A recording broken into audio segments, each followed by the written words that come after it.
Assalamu alaikum students, welcome back to my YouTube channel SLS Academy. I am your physics teacher and today we are going to discuss about 11th class physics chapter number 4 that is rotational and circular motion. बच्चों आज की video का topic है angular acceleration that is represented by alpha. Last lecture में जैसा कि आपको पता है कि हमने एंगुलर वेलोसिटी को डिस्कस किया था, आज हम एंगुलर एक्सेलरेशन पढ़ने जा रहे हैं।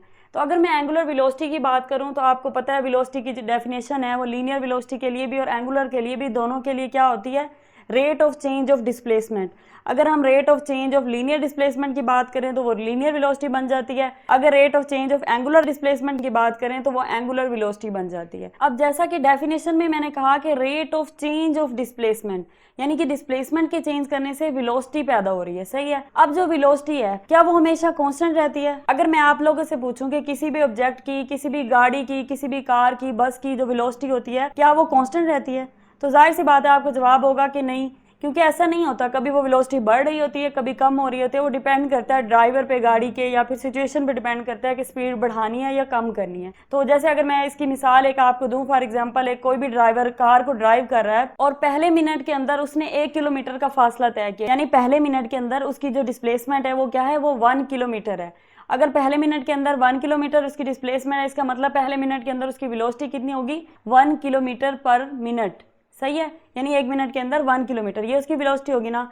और अगर वो अगले मिनट यानी दूसरे मिनट के अंदर अपनी स्पीड बढ़ा देता है और दूसरे मिनट में वो क्या करता है, 2 किलोमीटर का फासला तय कर लेता है, तो अगले मिनट में उसकी स्पीड होगी 2 किलोमीटर पर मिनट।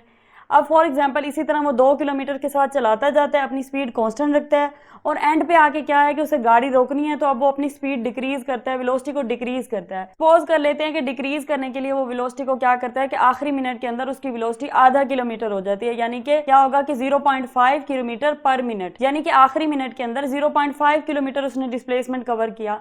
तो अब क्या हुआ, ड्यूरिंग द होल मोशन कौन सी चीज चेंज हो रही है, पूरी मोशन के अंदर जो हमारी वेलोसिटी है वो चेंज हो रही है। स्टार्टिंग में वेलोसिटी क्या थी, कम थी, फिर उसने बढ़ा दी, फिर दरमियान में वो कांस्टेंट रही, एंड पे फिर क्या हुआ, एंड पे फिर डिक्रीज होने लगी। यानी कि वेलोसिटी चेंज हो रही है, डिक्रीज भी हो रही है, इंक्रीज भी हो रही है। इससे अब हमें क्या समझ आया, इससे हमें एक चीज समझ आई कि वेलोसिटी के अंदर चेंज होने का मतलब है कि वेलोसिटी इंक्रीज भी हो सकती है, वेलोसिटी डिक्रीज भी हो सकती है। यानी कि चेंज इन वेलोसिटी का मतलब सिर्फ ये नहीं है कि वेलोसिटी इंक्रीज हो रही है, क्योंकि इंक्रीज होते हुए बेशक वो चेंज हो रही है, लेकिन जब वो डिक्रीज हो रही होती है तब भी वो चेंज हो रही होती है। इसलिए हम चेंज को इंक्रीजिंग और डिक्रीजिंग दोनों मायनों में लेते हैं, दोनों तरह से समझते हैं। और इसी चेंज को, इसी वेलोसिटी के चेंज को जो वक्त के साथ, जो टाइम के साथ हो रहा है, इसी को हम क्या कहते हैं, एक्सेलरेशन कहते हैं। अब एंगुलर एक्सेलरेशन की डेफिनेशन कुछ इस तरह से बन जाएगी, the rate of change of angular velocity is called angular acceleration.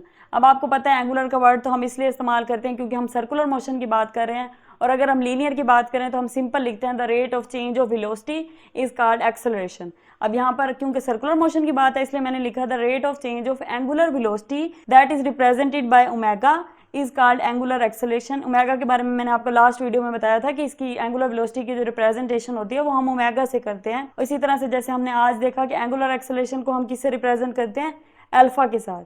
तो ये जी इसकी सिंपल सी डेफिनेशन बन जाती है। इसके बाद हम इसका मैथमेटिकल फार्मूला देखते हैं। तो मैथमेटिकल फार्मूला भी डेफिनेशन से बनेगा, जाहिर सी बात है। जैसे हमने लिखा कि rate of change of angular velocity, तो एंगुलर वेलोसिटी का जो चेंज है उसे हम रिप्रेजेंट कर रहे हैं डेल ओमेगा के साथ। आपको पता है कि जो डेल होता है, ये जो ट्रायंगल नुमा शेप है, ये क्या है, ये हमें चेंज को रिप्रेजेंट कर रहा होता है। तो ये चेंज इन ओमेगा, जैसे हमने यहाँ पे लिखा चेंज ऑफ एंगुलर वेलोसिटी, और रेट का मतलब क्या है कि टाइम के साथ चेंज हो रहा है। तो टाइम क्या है, टाइम के साथ चेंज हो रहा है, तो चेंज इन टाइम। अब अगर इसी फार्मूले को मैं खोल के लिखूं तो आपको पता है कि चेंज इन वेलोसिटी का मतलब है final velocity minus initial velocity, और उसके बाद अगर हम चेंज इन टाइम को लिखें तो वो final time minus initial time. Final time वो वाला टाइम होगा जिस टाइम पे हम अपनी फाइनल वेलोसिटी कैलकुलेट कर रहे हैं, और इनिशियल टाइम वो वाला टाइम है जिसमें हमने अपनी इनिशियल वेलोसिटी को कैलकुलेट किया। तो ये हमारे पास मैथमेटिकल फार्मूला आ जाता है। इसके बाद हम यूनिट्स की बात करते हैं। जैसे आपको पता है कि पहले हम डेफिनेशन देखते हैं, फिर मैथमेटिकल फार्मूला, और फिर हम यूनिट पे आ जाते हैं। तो एंगुलर एक्सेलरेशन के क्या यूनिट हो सकते हैं?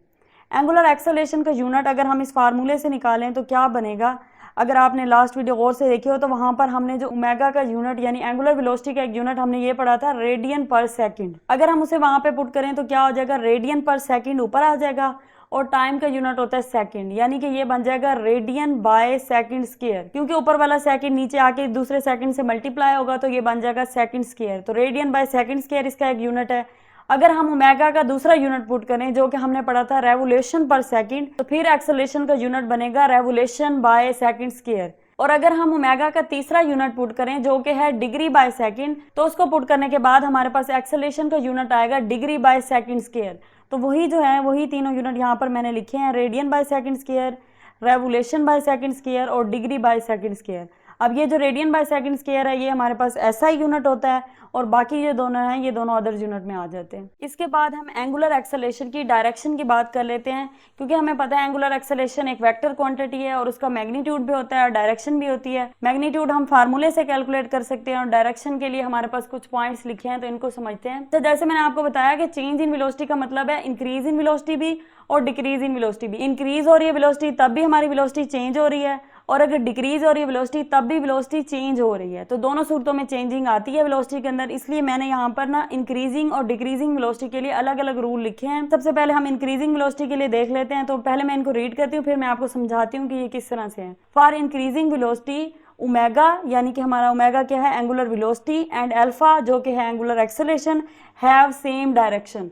जब हम इंक्रीजिंग वेलोसिटी की बात कर रहे हैं यानी हमारी वेलोसिटी इंक्रीज हो रही है, बढ़ रही है, तब क्या है हमारे पास एंगुलर वेलोसिटी और एंगुलर एक्सेलरेशन दोनों की डायरेक्शन सेम होती है। सही है, ये मैं आपको समझाती हूँ किस तरह से है। और उसके बाद नेक्स्ट पॉइंट है alpha is taken as positive. और जब ओमेगा और अल्फा की डायरेक्शन सेम होती है तब वो वाली जो अल्फा होती है यानी वो वाली जो एक्सेलरेशन होती है उसे हम क्या करते हैं एज अ पॉजिटिव एक्सेलरेशन लेते हैं। तो ये जो है ये एक तरह की कन्वेंशन है कि जब हमारे पास वेलोसिटी और एक्सेलरेशन की डायरेक्शन सेम होगी तो उस तरह की एक्सेलरेशन को हम कहते हैं पॉजिटिव एक्सेलरेशन। ये पॉजिटिव एक्सेलरेशन हो रही है, सही है।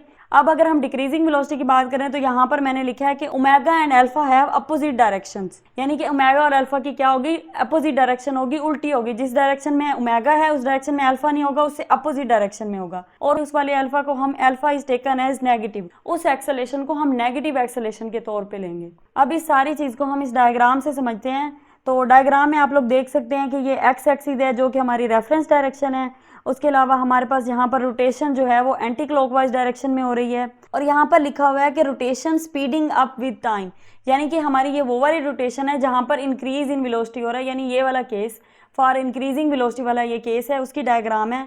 अब हमारी स्पीड बढ़ रही है, जैसे मैंने आपको स्टार्टिंग में एग्जांपल दी थी कि ड्राइवर क्या करता है शुरू में अपनी स्पीड बढ़ाता रहता है गाड़ी की, तो आप समझ लें कि ये वो वाला केस है जब वो अपनी स्पीड बढ़ा रहा है। तो जब वो अपनी स्पीड बढ़ा रहा है तो क्या होता है कि हमारी जो ओमेगा और अल्फा की डायरेक्शन है वो एक ही होती है। तो सबसे पहले तो हमें पता होना चाहिए कि ओमेगा की डायरेक्शन कैसे आएगी, क्योंकि अल्फा की डायरेक्शन ओमेगा के पैरेलल है ना। तो सबसे पहले तो हम ओमेगा की निकालेंगे ना, फिर ही हमें पता चलेगा जहां ओमेगा है वहीं पर अल्फा की डायरेक्शन होगी। तो उसकी जो डायरेक्शन है उसको निकालने के लिए हमने लास्ट वीडियो में हमने राइट हैंड रूल यूज किया था। राइट हैंड रूल किस तरह से अप्लाई किया था, अगर मैं आपको रिवाइज करवा दूं थोड़ा सा, तो वो इस तरह से था कि हमने अपने राइट हैंड की जो फिंगर्स हैं उनको कर्ल करना है, रोटेट करना है, किस डायरेक्शन में, रोटेशन की डायरेक्शन में। यानी यहाँ पर रोटेशन कैसे हो रही है एंटी क्लॉकवाइज हो रही है ना, तो आपने अपनी फिंगर्स को रोटेशन की डायरेक्शन में कर्ल करना है, थोड़ा सा मोड़ना है, और आपका जो थंब है वो क्या करेगा, वो आपको डायरेक्शन बताएगा एंगुलर वेलोसिटी की। और क्योंकि अब ये इंक्रीजिंग वेलोसिटी वाला केस है इसलिए एक्सेलरेशन की भी वही डायरेक्शन होगी जो कि ओमेगा की है। तो ऐसी एक्सेलरेशन को जिसकी डायरेक्शन वेलोसिटी के अलोंग हो, वेलोसिटी के पैरेलल हो, हम क्या लेते हैं उसे पॉजिटिव लेते हैं, हम उसे पॉजिटिव एक्सेलरेशन के तौर पे लेते हैं। और इसके बरक्स दूसरी तरफ अगर आप ये वाली डायग्राम देखें तो यहाँ पर क्या ये वाला केस आ रहा है डिक्रीजिंग वेलोसिटी वाला, जैसे यहाँ पर लिखा है कि rotation slowing down with time. Slowing down का ये मतलब है ना कि वेलोसिटी स्लो डाउन हो रही है यानी डिक्रीज हो रही है वेलोसिटी। तो यहाँ पर उसी तरह से एक्स जो है वो रेफरेंस डायरेक्शन है और यहाँ पर वाई एक्सिस है, और यहाँ पर अगर आप गौर से देखें तो ये एरो क्या है, ये एक दूसरे के अपोजिट है। अब यहाँ पर ये पैरेलल नहीं है, ओमेगा की डायरेक्शन अगर इस साइड पे है तो एक्सेलरेशन की डायरेक्शन कहाँ है, वो इस तरफ है, यानी दोनों अपोजिट है। और जब अपोजिट होगी तो उस तरह की एक्सेलरेशन को हम क्या करते हैं, that acceleration is taken as negative, उसे हम एज अ नेगेटिव एक्सेलरेशन लेते हैं। इसे हम डिसेलरेशन भी कहते हैं। डिसेलरेशन के बारे में आपके बुक में नहीं है इतना, तो इसलिए मैंने इसके बारे में डिटेल नहीं बताई, लेकिन आपके लिए इतना ही काफ़ी है कि आप उस एक्सेलरेशन को नेगेटिव एक्सेलरेशन के तौर पर लेते हैं। तो ये थी हमारे पास डायरेक्शन जो कि दोनों अलग अलग केसेस में आ गई। इंक्रीजिंग वेलोसिटी के लिए अलग है डायरेक्शन एक्सेलरेशन की, और डिक्रीजिंग वेलोसिटी के लिए अलग है डायरेक्शन। इंक्रीजिंग के लिए सेम होगी वेलोसिटी के डायरेक्शन में, और डिक्रीजिंग के लिए क्या होगी, बिल्कुल अपोजिट होगी, वेलोसिटी से बिल्कुल अपोजिट डायरेक्शन में होगी। और इस केस में एक्सेलरेशन को हम पॉजिटिव एक्सेलरेशन के तौर पर लेते हैं, और इस केस में हम एक्सेलरेशन को नेगेटिव लेते हैं।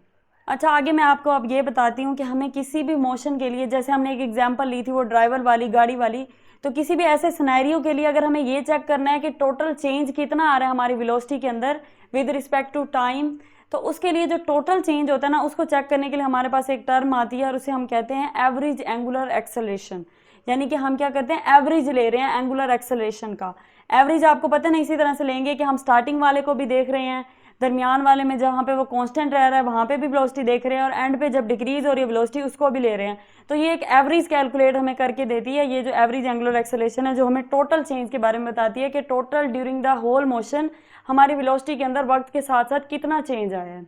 अब ये जो टोटल चेंज है ना, ये हमें माइनर डिटेल्स नहीं बताता उस मोशन की, क्योंकि ये ओवरऑल बता रहा होता है ना कि टोटल कितना चेंज आया है। फॉर एग्जांपल जैसे हमारा ओवरऑल अगर चेंज आ रहा है कि 5 मीटर पर सेकंड आ रहा है, यानी कि उससे हमें पता चल रहा है 1 सेकंड के अंदर हमारी जो वेलोसिटी है वो 5 मीटर रह रही है। तो उससे ये होता है कि इससे ये हमें शो हो रहा है कि हर सेकंड के अंदर 5 मीटर है। अब हालांकि ऐसा नहीं है, हमने जब अपनी मोशन के बारे में पढ़ा था, जैसे मैंने आपको एग्जांपल बताई थी, तो मैंने आपको बताया था कि शुरू में वो क्या है, वो शुरू में बढ़ रही है, दरमियान में कांस्टेंट है, और एंड पे क्या है, एंड पे डिक्रीज हो गया। लेकिन जो एवरेज एंगुलर एक्सेलरेशन है, जब हम ये काउंट करते हैं तो वो हमें ऐसे हर सेकंड की ना एक एवरेज लगा के बता देता है, जो कि एक जैसी होती है। यानी वो हर सेकंड में कहता है कि 5 मीटर ही चेंज हो रहा है। तो ये जो हमारा चेंज है 1 सेकंड के अंदर एक जैसा, ये हमें सही से इन्फॉर्मेशन नहीं दे रहा होता, लेकिन फिर भी हमें कभी कहीं कहीं टोटल ओवरऑल चेंज चाहिए होता है, तो उसके लिए ये इंपॉर्टेंट है। लेकिन अगर हमें कहीं पर माइनर डिटेल चाहिए हो, हर सेकंड के अंदर एग्जैक्टली कितना चेंज आ रहा है, जो कि एग्जैक्ट वैल्यू बताए हमें, तो उसके लिए हम यूज करते हैं इंस्टेंटेनियस एवरेज एक्सेलरेशन। तो ये हम बाद में पढ़ेंगे, पहले हम एवरेज एंगुलर एक्सेलरेशन को देख लेते हैं, जिसे हम रिप्रेजेंट करते हैं अल्फा और नीचे AVG, यानी ये एवरेज के लिए लिखा हुआ है सिंबल।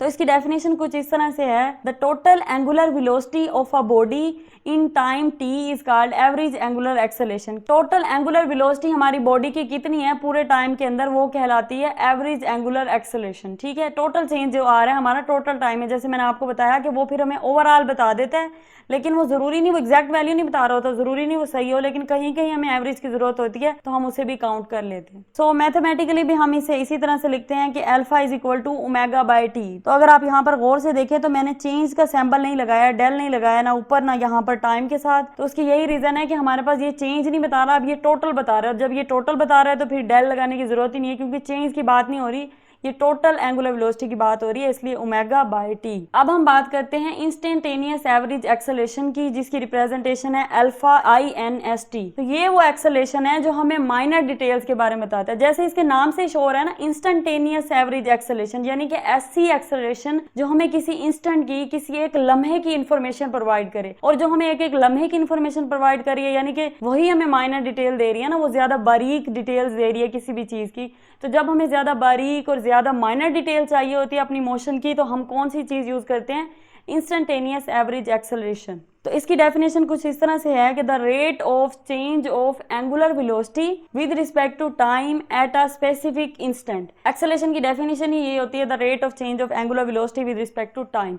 अब मेन चीज क्या है, एट अ स्पेसिफिक इंस्टेंट, यानी कि किसी खास लम्हे पे कितनी वेलोसिटी चेंज हो रही है, ये चीज हमें बताती है इंस्टेंटेनियस एवरेज एक्सेलरेशन। अब क्योंकि इसका नाम ही है इंस्टेंटेनियस एवरेज एक्सेलरेशन, यानी कि इसका नाम ये नहीं है इंस्टेंटेनियस एक्सेलरेशन, इसका नाम है इंस्टेंटेनियस एवरेज एक्सेलरेशन। इसका मतलब है इसका एवरेज एक्सेलरेशन के साथ कोई ना कोई ताल्लुक होगा, तो इसलिए मैंने यहाँ पर लिखा कि ये कैसे ऑब्टेन होती है। It is obtained by taking the limit of, limit लेते हैं हम किस चीज की, एवरेज एंगुलर एक्सेलरेशन की, यानी कि ये उसी से ही बनती है क्योंकि इसके नाम में ही लिखा हुआ है ये। तो एवरेज एंगुलर एक्सेलरेशन की हमने लिमिट लेनी है, और लिमिट किस तरह से लेनी है कि as the time interval approaches zero, यानी लिमिट लगानी है, उस पर कोई ना कोई हम पाबंदी लगा रहे हैं, और पाबंदी क्या लगा रहे हैं कि टाइम जो है वो जीरो को अप्रोच कर रहा है। अब टाइम की जीरो को अप्रोच करने का क्या मतलब है, यानी किसी एक लम्हे की बात हो रही है ना, एक लम्हे पे हम कह सकते हैं ना कि टाइम जीरो को अप्रोच हो रहा है, यानी चेंज इन टाइम नहीं हो रहा। चेंज इन टाइम ना होने का मतलब यही है ना कि टाइम फिर कोई 0 सेकंड की हम बात कर रहे हैं, बिल्कुल, जो कि पॉसिबल नहीं है फिजिकली, लेकिन आइडियली हम कह सकते हैं कि किसी 0 सेकंड की बात हो रही है, किसी एक पॉइंट की,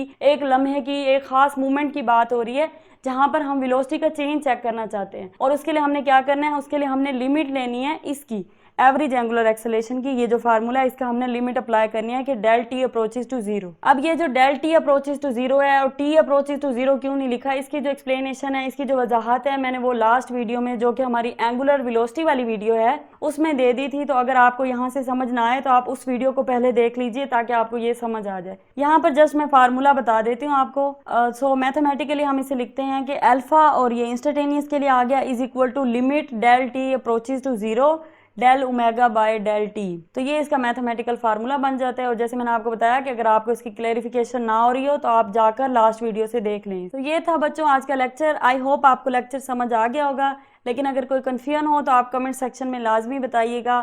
थैंक यू सो मच।